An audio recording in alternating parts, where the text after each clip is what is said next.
occasion about it by this phenomenal fine-tuning.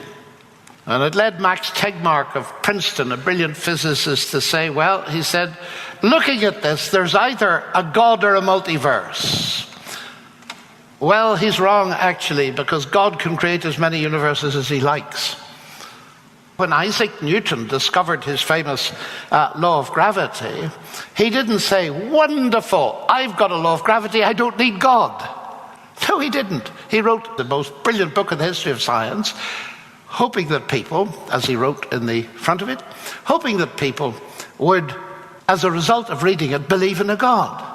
You see, Newton was like the rest of us. The more you understand of engineering, the more you can admire the genius of a Rolls-Royce, not the less.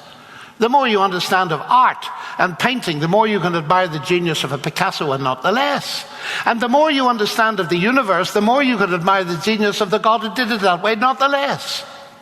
And yet we're constantly told with monotonous regularity that God and science compete as explanations. It's simply false. It's false to the nature of science, and it is false to the nature of God. I have no hesitation in saying that when I compare the two worldviews, the one that starts with atoms and the void, and ends up with mind as a product of atoms and the void, and the view that says in the beginning was the Word, and the Word was with God, and the Word was God, all things came to be through him. And without him, nothing came to be that came to be. In the beginning was the Word. Fascinating. Greek word logos for word means information, code, command, all this kind of thing. That's fascinating. Because many people, you see, in my generation and yours, think the Bible has nothing to say to a contemporary age. Yet, how did it get this right? When the Bible's talking about creation, its simplest language form is, and God said, let there be light. And God said, and God said, and God said. It's a speech act. It's word creating mass energy. In the beginning was the Word, as John sums up what Genesis has had to say. This is brilliant stuff.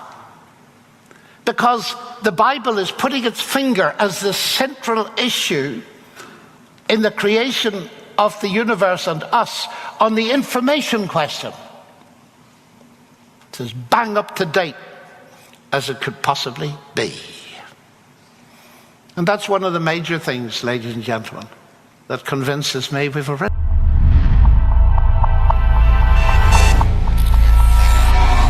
In the dialogue above, the speaker challenges the framing of the God versus multiverse dilemma, and I find this correction logically justified. Presenting the multiverse as an alternative to God is a false dichotomy. The multiverse, if real, would still require an explanatory framework.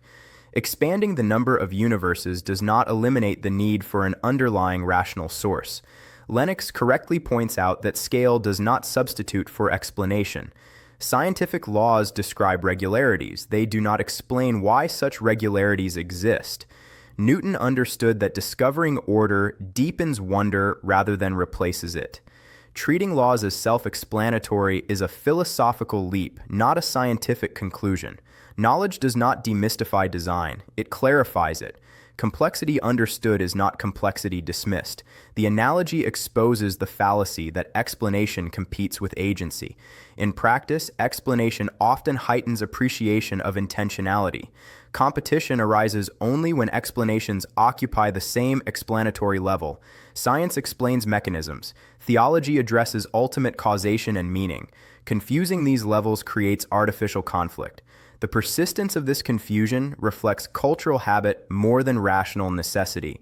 Taken as a whole, this lecture presents a coherent challenge to the assumption that science renders belief in God obsolete. Rather than attacking science, Lennox defends its rational foundations and historical origins. He exposes the philosophical costs of reductionism and highlights how intelligibility, rationality, and fine-tuning point beyond a closed material system. The argument does not force belief, nor does it vilify dissent. Instead, it invites intellectual honesty. Any worldview that values reason, science, and meaning must account for their source. Ignoring that question is no longer a neutral position. Let us now continue with the debate or discussion.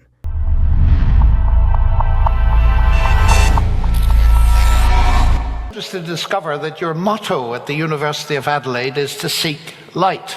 That's a wonderful aspiration.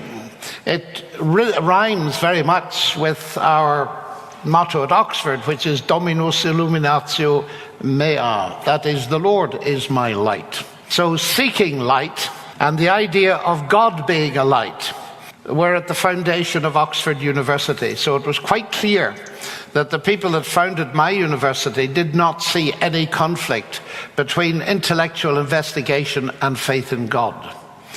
It's our century that has created the fog that makes people think that there is some sort of conflict between intellectual activity in general and science in particular and faith in God.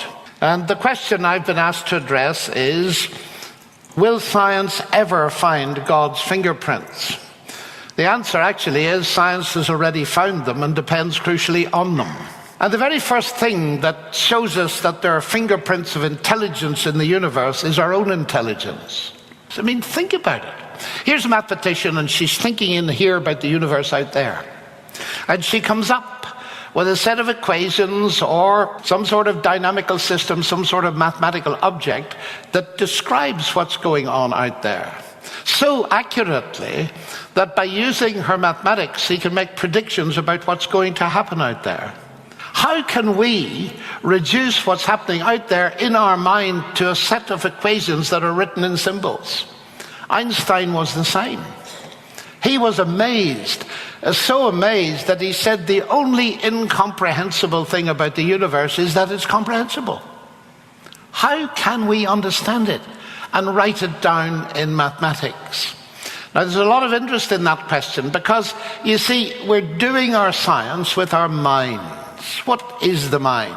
There's a very popular book in Holland at the moment that I came across recently, You Are Your Brain. And many of my colleagues who are of the atheist persuasion think that the mind is the brain. And if you ask them what the brain is, they'll tell you, roughly speaking, that the brain is the end product of a mindless, unguided process that didn't have it in mind. Well, that's extremely interesting. If you knew that your iPad, iPod, whatever it is, computer, Mac, and so on, was the end product of a mindless, unguided process, would you trust it? Of course not.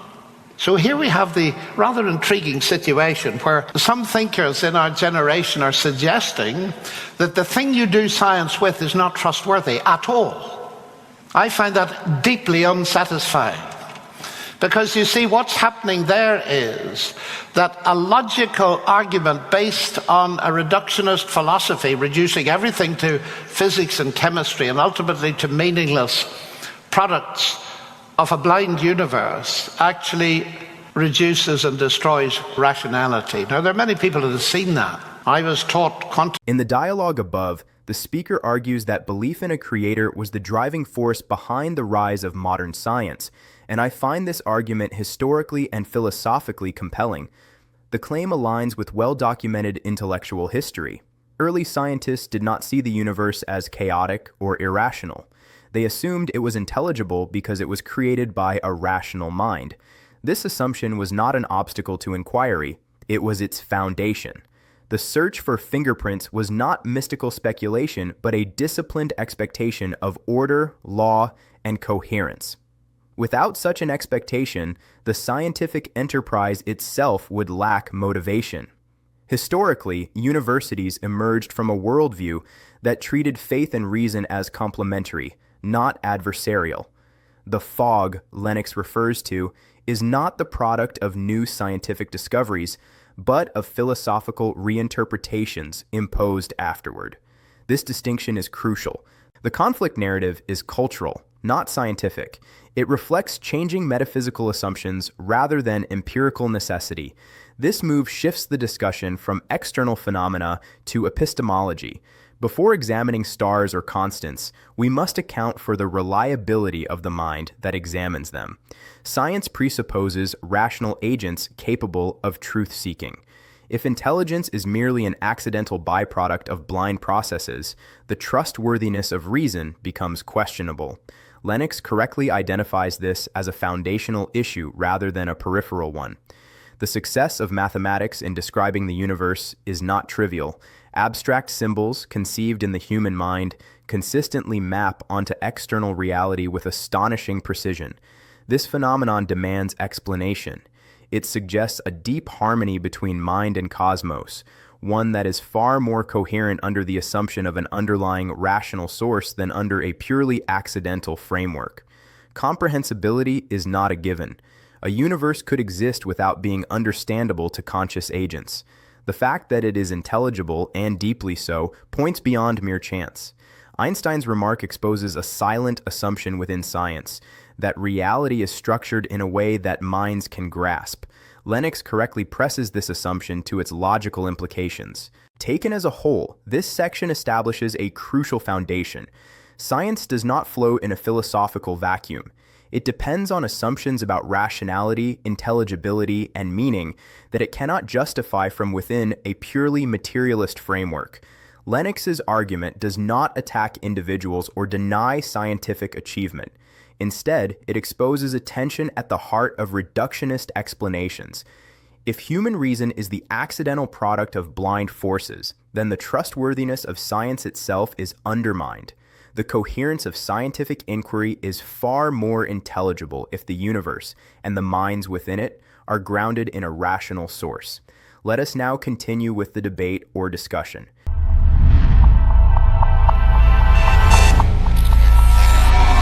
Quantum physics by Professor Sir John Polkinghorne. And he points out in many of his books that this just can't work. If you reduce thought simply to physics and chemistry and to the firing of synapses, you'd never know that you were thinking, because it destroys rationality, it destroys meaning. So my first point is this, that the very fact that we can think rationally is a pointer that this universe is not all there is, that there is a supernature beyond nature, that there is an intelligence beyond this universe. Now the interesting thing is this, that's not a new idea, it's a very ancient idea, but importantly for our discussion is, this is the key idea that gave rise to science in the modern sense. Alfred North Whitehead was a brilliant historian and philosopher of science, and he said, you know, in 1500 Europe knew less than Archimedes, who died in 212 BC. But by 1700, Newton's Principia Mathematica had been written, a work of utter genius. And he asked the question, what happened between 1500 and 1700 that led to this meteoric explosion in Europe, in the West, of interest in formulating the universe and understanding how it works in mathematical terms? His answer? It comes from the medieval insistence on the rationality of God as creator. And this is so fascinating to me, because from our vantage point in the 21st century, we have people like Stephen Jay Gould, the late Stephen Jay Gould, who's a brilliant science writer, who said, whatever we say of nature, there's no evidence, there are no fingerprints of God in nature. And yet the very science, the modern science which he espoused, started with people who did believe that they were thinking God's thoughts after him, to quote Johannes Kepler, the brilliant Prague mathematician. So it raises very interesting ideas. So one thing I want to get straight first is this, that historically, science developed in a way that was described by C.S. Lewis very succinctly. Men became scientific because they expected law in nature, and they expected law in nature because they believed in a lawgiver. You see, far from science and belief in God being opposites, it was actually belief in a creator that was the motor that drove modern science. People believed there was a God, so they looked for his fingerprints. And one of the biggest ones was the one we don't realize because it's our own thinking process. It's our own rationality. It's our own capacity to do science. That is the most powerful evidence. Because you see, if you reduce your thinking by a cause and effect process simply to the laws of nature, wherever they came from, and natural processes, you destroy meaning. Now, In the dialogue above, the speaker presents the argument that reducing the mind entirely to the brain, understood as the product of a mindless, unguided process, is philosophically problematic, and I find this critique convincing. If the mind is nothing more than neural activity produced by blind processes, then thoughts are reduced to biochemical events without intrinsic meaning. This does not merely redefine consciousness, it dissolves rationality itself. A worldview that explains thought while simultaneously stripping it of epistemic credibility undercuts its own claim to truth. We routinely assess reliability based on origin. Devices produced by intelligence are trusted precisely because they were designed for function. To claim that the human mind, far more complex than any machine, is the result of unguided processes, yet fully trustworthy, is an inconsistency. The analogy exposes a deep tension between materialist explanations and scientific confidence. Reductionism seeks explanatory simplicity, but achieves it at the cost of meaning. If reasoning is merely the output of physical processes, then logic itself becomes causally determined rather than truth-oriented. Under such conditions, beliefs are explained but never justified. Rational discourse collapses into neurological description. This is not a religious objection imposed from outside science. It is an internal critique raised by scientists who recognize that scientific practice presupposes genuine understanding. If thought is reduced to mere physical events, self-awareness becomes unintelligible. The argument exposes a category error. Explanation is mistaken for explanation away. Rationality is not easily accommodated within a closed physical system. The capacity to evaluate reasons, assess truth, and pursue understanding suggests that reality includes more than matter and motion. This does not deny physics. It situates it within a broader metaphysical context. The assumption that nature is rationally ordered did not arise from experimentation alone. It arose from metaphysical conviction. This conviction encouraged systematic investigation rather than superstition. The historical record supports the claim that modern science emerged not despite belief in transcendence, but because of it. This section exposes a fundamental instability within strict materialism. While claiming to explain the mind scientifically, reductionism undermines the very rationality required for scientific explanation. Lennox does not argue against neuroscience or evolution. He challenges the philosophical overreach that equates explanation with elimination. A worldview that dissolves meaning, truth, and rational trust cannot sustain the intellectual enterprise it relies upon. The critique is not theological aggression, but logical consistency.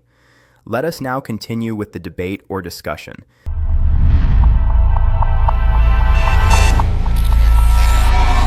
The kind of argument that I'm referring to is much more familiar to you if I put it in another way.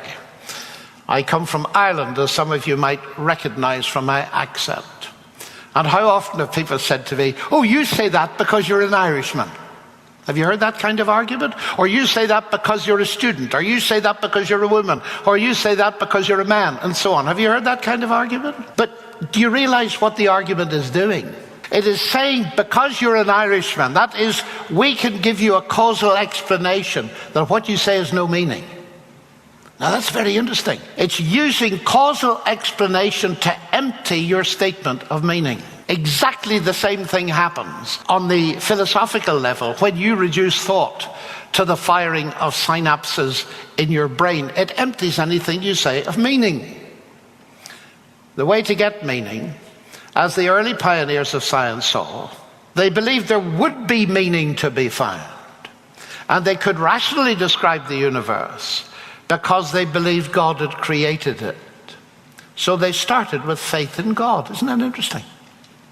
And it was a rational faith. That is, it was based on evidence. And the more they discovered about the universe, the more they admired the way God had done this so brilliantly. So the first fact, it is a fact, because historians and philosophers of science these days are largely agreed about this, that there's a very intimate connection between faith in God in the biblical sense and the rise of modern science. So, in the dialogue above, the speaker argues that the scientific revolution was driven by belief in a rational creator, and I find this argument historically well grounded. The sudden rise of modern science was not a technological accident, but an intellectual shift. Medieval theology insisted that creation was orderly because its creator was rational. This conviction transformed curiosity into systematic investigation. Without confidence in intelligibility, there would have been no reason to expect universal laws in nature. To deny divine fingerprints while benefiting from a scientific framework built upon theistic assumptions is philosophically inconsistent. Early scientists did not treat belief in God as an optional add-on. It was integral to their understanding of why nature could be studied at all. Erasing these roots does not strengthen science. It obscures its foundations. The expectation of law is not derived from experimentation. It precedes it. Belief in a lawgiver provided the intellectual confidence that nature would behave consistently. This assumption proved correct, but its origin was metaphysical rather than empirical. Science inherited this confidence. It did not create it. Faith here is not blind belief, but informed trust, grounded in evidence and coherence. The pioneers of science did not abandon reason when they believed in God.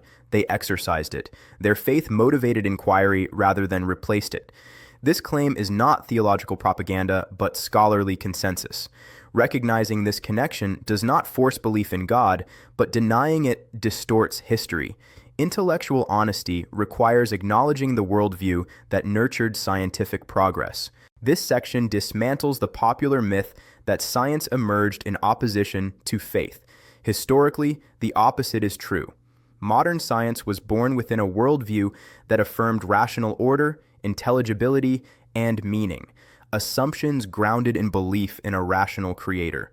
Attempts to detach science from these foundations risk turning scientific confidence into borrowed capital, sustained without justification. Lennox's argument restores historical clarity without diminishing scientific achievement. Let us now continue with the debate or discussion.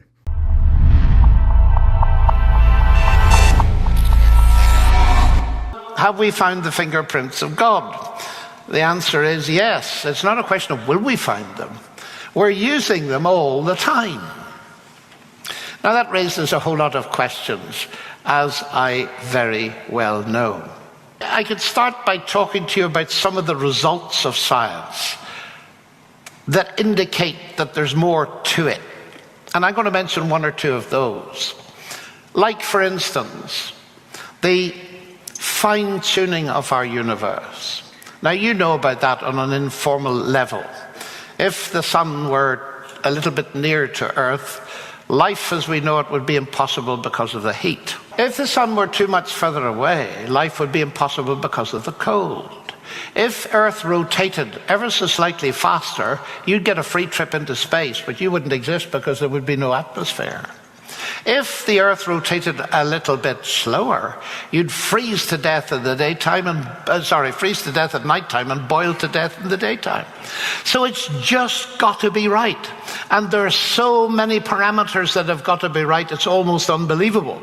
But when you get to the level of understanding the history of the universe from its commencement, it gets staggeringly fascinating. One of my colleagues, Sir Roger Penrose at Oxford, is arguably the most brilliant living mathematician. He has worked a great deal with Stephen Hawking, and he is not a theist.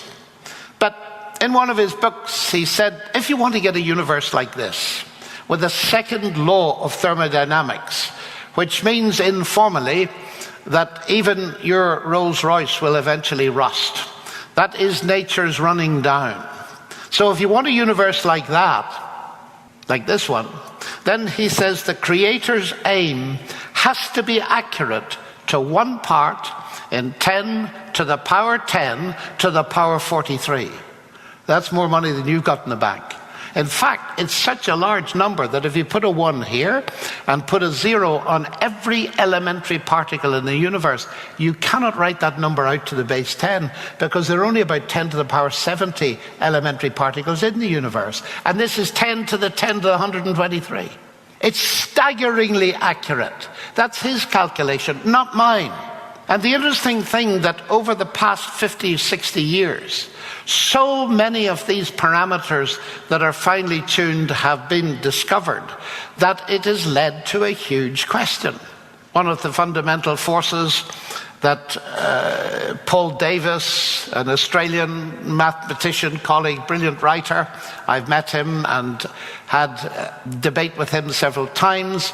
He just points out that the evidence for some kind of intelligence is overwhelming, because he points out one ratio, I think it's of the electromagnetic force to gravity, has to be accurate to a far less degree than the number I've just quoted.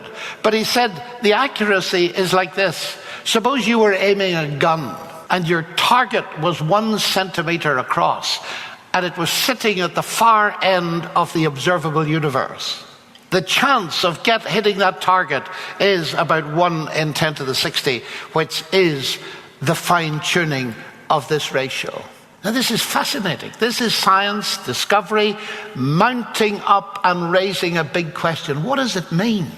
Because it very much looks as if, to quote another physicist who's not a believer in God, it almost looks as if the universe was expecting us. And Sir Fred Hoyle, who was one of my examiners at Cambridge, the famous cosmologist, he said it looks as if a super intellect has monkeyed with physics. And he was impressed. And In the dialogue above, the speaker claims that evidence of intelligence is already embedded in scientific practice, and I find this assertion conceptually strong. Lennox reframes the question away from future discovery toward present dependence. Science does not merely search for intelligibility, it assumes it at every step. The fingerprints are not external curiosities, but the very conditions that make investigation possible. This challenges the idea that science is neutral with respect to metaphysical questions. The argument does not claim proof of God from fine-tuning alone. Instead, it highlights improbability demanding explanation. The convergence of multiple life-permitting conditions suggests that chance alone is an inadequate account. At minimum, fine-tuning forces reflection on why the universe is structured to allow observers at all. By appealing to Penrose, Lennox avoids confirmation bias. The numbers involved are not rhetorical exaggerations, but mathematical conclusions. Such precision strains credulity under purely random explanations. The argument gains strength precisely because it originates within mainstream physics rather than religious speculation. Abstract probabilities often fail to register intuitively. By translating mathematical magnitude into physical analogy, Lennox makes the issue concrete. The sheer scale involved reinforces the sense that the universe's life-permitting structure is not a trivial accident. No single parameter proves design. The strength of the argument lies in convergence. Independent constants align toward the same outcome, a universe capable of complexity, chemistry, and consciousness. This convergence suggests direction rather than randomness. Expectation implies orientation toward outcome. While metaphorical, the language reflects a genuine puzzle within cosmology. The universe appears structured not merely to exist, but to be known. This observation presses beyond physics into metaphysics. Even reluctant observers acknowledge the appearance of intentional calibration. Rejecting design does not eliminate the data, it merely shifts the explanatory burden elsewhere. Fine-tuning does not end the debate, but it decisively frames it. This section marks a turning point. Fine-tuning transforms abstract metaphysical discussion into empirically grounded challenge. Lennox does not overclaim. He argues that the structure of the universe raises questions science alone cannot answer. The issue is not whether physics works, but why it works so precisely. Any worldview, religious or secular, must account for this extraordinary calibration. Ignoring the question is no longer intellectually viable.